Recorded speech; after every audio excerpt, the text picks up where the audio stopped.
But আমি শাকিব খানের এই লুক দেখে আমার মনে হয়েছে যে শাকিব খানের কাছে রণবীর কাপুর আসলে কিছু না, মানে he can be anything what he want, মানে কখনো লাগে আমার কাছে রণবীর কাপুর। মেগাস্টার শাকিব খান অভিনীত বরবাদ মুভিটা মুক্তি পাওয়ার পর থেকেই রেকর্ড গড়ে যাচ্ছে একের পর এক। শাকিব খানের তুফান মুক্তির মাধ্যমেই বাংলা চলচ্চিত্র পৌঁছে গিয়েছে এক অনন্য উচ্চতায়।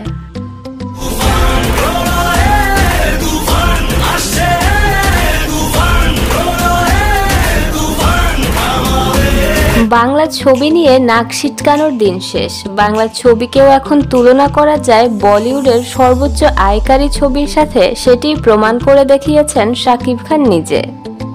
বর্তমানে শাকিব খানকে ঘিরে যে গুঞ্জনটা খুব জোরে সোরে শোনা যায় সেটি হচ্ছে শাকিব খানকে দেখতে অনেকাংশে রণবীর কাপুরের মতো লাগে।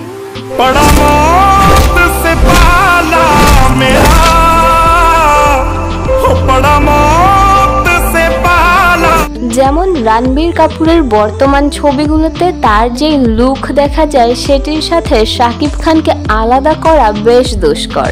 শাকিব খানের সাথে রণবীরের এই তুলনা শুরু হয়েছে শাকিব খানের তুফান মুক্তি পাওয়ার পর থেকে। তুফান ছবিটা অনেকটা কেজিএফ এর ভাইবস রাখা হলেও তুফানে শাকিব খানকে দেখতে লেগেছে রণবীর কাপুরের মতো। রণবীর কাপুরের অ্যানিমেল মুভিতে যে লুকটা ছিল শাকিব খানকে সে লুকেই ধরা দিতে দেখা যায় তুফান ছবিতে।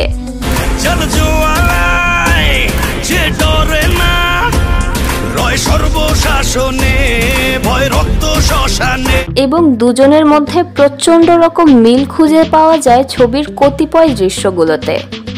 শুধুমাত্র তুফান নয়, বরবাদ মুভির অনেক সিনগুলোতেই রণবীরের সাথে মিল পাওয়া যায় শাকিব খানের।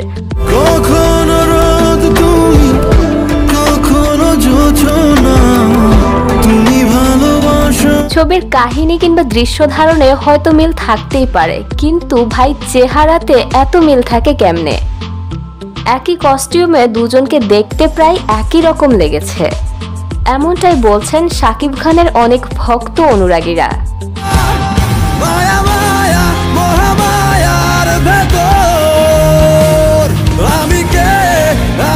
অনেকে আবার এমনটাও বলছেন, বরবাদ ছবিতে আমি শাকিব খানকে দেখেছি না রণবীর কাপুরকে দেখেছি আমি নিজেও বলতে পারি না।